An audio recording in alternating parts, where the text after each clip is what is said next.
Hello all, welcome back to my channel Telangana రుచులు. So ఈరోజు మా ఇంట్లో స్పెషల్ ఏంటి అని అంటే బగారా బెంగన్ కర్రీ అండి. బర్వా బెంగన్ కాదు, బగారా బెంగన్. సో దీనికి కావాల్సింది అయితే వంకాయ, గుత్తి వంకాయ చిన్న చిన్నవి తీసుకున్నాము.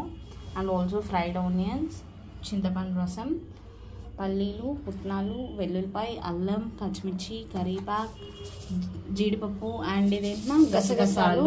నువ్వులు లేవు, అందుకే దాని బదులు జీడిపప్పు వేస్తున్నాను. సో ఇప్పుడు దాని ప్రాసెస్ చూద్దాం. ఇవన్నమాట కావాల్సిన. సో ఇప్పుడైతే ప్రాసెస్ స్టార్ట్ చేద్దాం. ప్యాన్ పెట్టుకొని డ్రై రోస్ట్ ఆయిల్ వేయాలమ్మా. ఫ్రై చేయడమే, డ్రై రోస్ట్. సో డ్రై రోస్ట్లో ఫస్ట్ అయితే పల్లీలు వేసుకుంటున్నాము. ఇవ్వండి పల్లీలు బాగా ఫ్రై చేసుకోవాలన్నమాట. ఇది దేంట్లో బాగుంటుంది మమ్మీ? బిర్యానీలో బాగుంటుంది, కొంచెం స్పైసీగా చేసుకుంటే రైస్లో బాగుంటుంది, చపాతీలో బాగుంటుంది, పరాటా అన్నిట్లో బాగుంటుంది. A to set only one అన్నమాట. సో అన్నిటికీ సెట్ అయిపోయే రెసిపీ బగారా బెంగన్. సో ఇదండి పల్లీలు అయితే ఫ్రై అవ్వాలన్నమాట. కొంచెం ధనియాలు,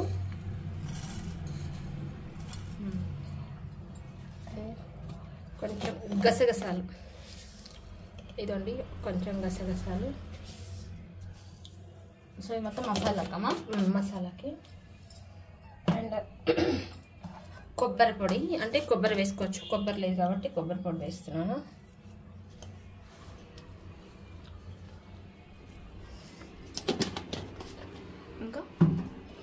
ఇంకా ఇందులో పుట్నాలు, కొన్ని పుట్నాలు అయితే వేసుకున్నాం. సో ఇది మొత్తం మసాలా కానీ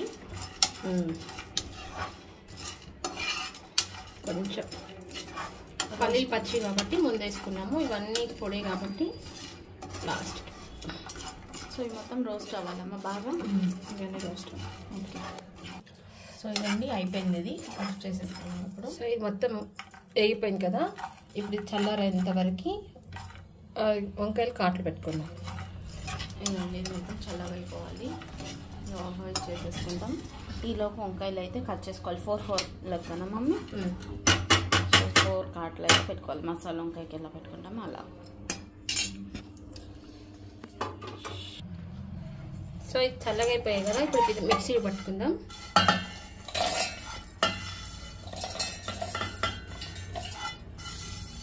పేస్ట్ అమ్మా, పౌడరా? పేస్ట్. సో ఇదైతే పేస్ట్ అండి, మిక్సీకి అయితే వేసుకున్నాము. ఇదండి ఇందులోనే అల్లం వెల్లిగడ్డ వేసుకుంటున్నాను ఫ్రెష్గా. సో ఇదండి ఫ్రెష్ అల్లం వెల్లుల్లిగడ్డ, ఎందుకంటే అందులో ఇట్లా నేను కొంచెం జీడిపప్పు వేస్తున్నాను. అండ్ ఇది ఫ్రైడ్ ఆనియన్స్. సో అది కూడా మిక్సీకేనమ్మా.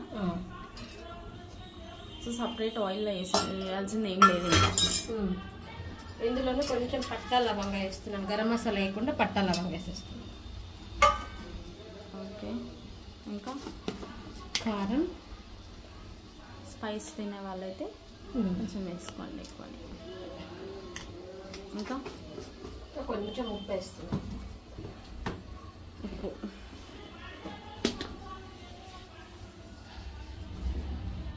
ఉప్పు ఇప్పుడు మొత్తం మిక్సీకి పడదాం. ఓకే. చింతపండు నీళ్ళు వేసుకుందాం. కొంచెం చింతపండు నానబెట్టుకున్న వాటర్ అయితే ఇందులో ఇందులో కొంచెం వేసుకుందాం.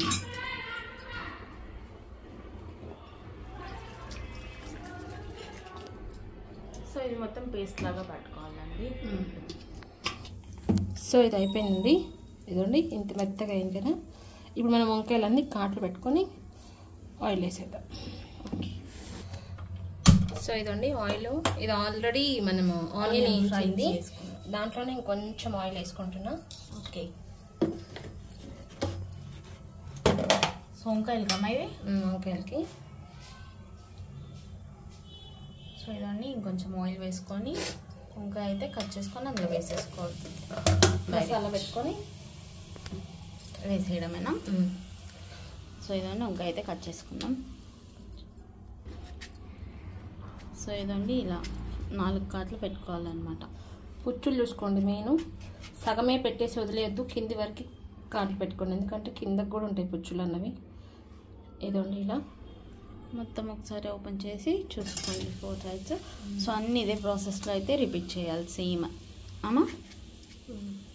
సో ఇదండి ఇలా కట్ చేసి చూసుకొని పెట్టుకోవాలి. చిన్నవి తీసుకున్నాం, ఎందుకంటే మరీ పెద్ద అయితే కర్రీకి బాగుండవు అనేసి చిన్నవి తీసుకున్నాం.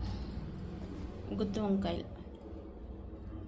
సో అన్నీ ఇదే ప్రాసెస్ అండి, సేమ్ ప్రాసెస్ రిపీట్ చేసేసుకోండి. ఇదండి అంత ఇందులోకి ఇలా పెట్టుకోవాలి.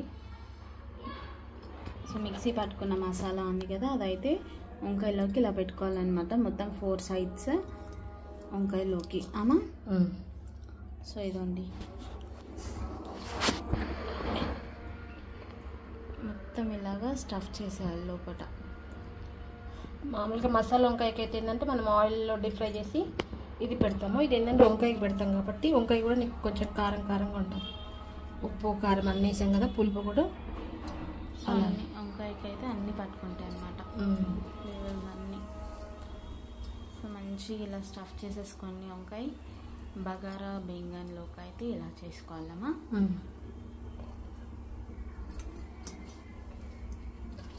సో ఈ మొత్తం ఇలానే పెట్టుకొని వేయించుకోవాలి ఆయిల్లో. అన్నీ ఒకసారి కట్ చేసి పెట్టుకోకండి, ఎందుకంటే చేదు వస్తాయి ఎప్పుడే కానీ. సో కొన్ని ఎగినాక మిగిలినవి అయితే పెట్టుకోవాలి, ఎందుకంటే మసాలా కూడా పెట్టాలి కాబట్టి మనము 2 సెక్షన్స్ లెక్క అయితే డివైడ్ చేసుకోండి. సో ఇదండి ఆయిల్ కాగిపోయింది కదా, ఇప్పుడు ఇందులో వేస్తున్నాను.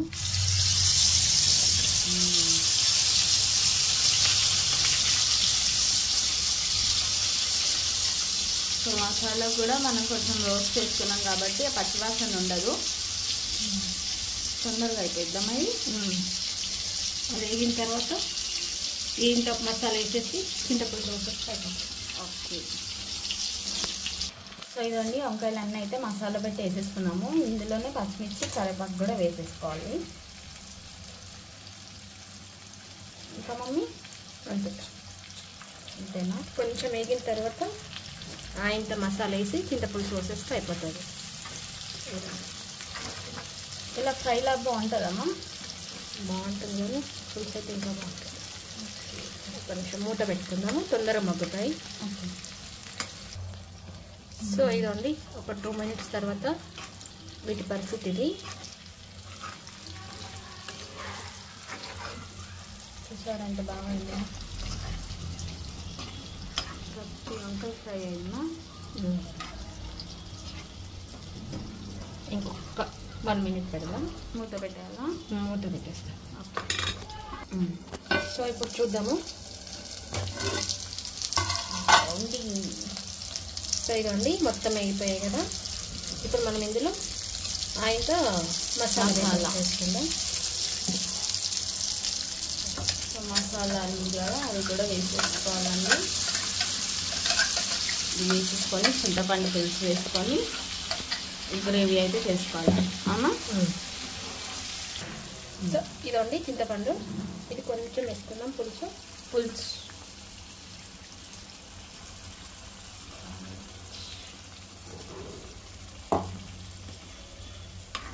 షాహీ కర్రీ లాగా అయింది.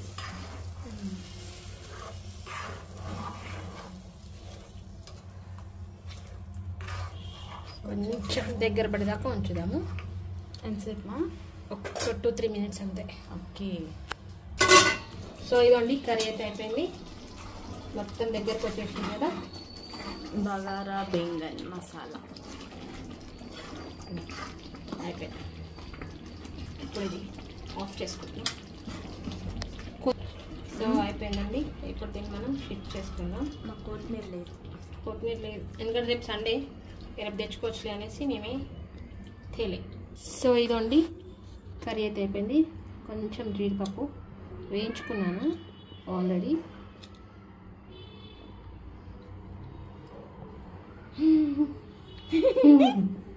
సో ఇదండి ఈరోజు కర్రీ అయితే బగారా బెంగన్. ఇది సో ఇదిగోండి ఈరోజు మా ఇంట్లో స్పెషల్ అయితే బగారా బెంగన్ అయితే అయిపోయిందనమాట. ఇంకొకటి ఒక్కొక్కరు ఒక్కొక్క స్టైల్లో వండుకుంటారండి. బగారా బెంగన్ అన్నది ఎవరి ఇష్టం బాగుంది, మేము మాత్రం మా స్టైల్లో ఇలా చేసాము. ఓకే. ఓకే, ఈరోజు సాటర్డే స్పెషల్ వచ్చేసి బగారా బెంగన్.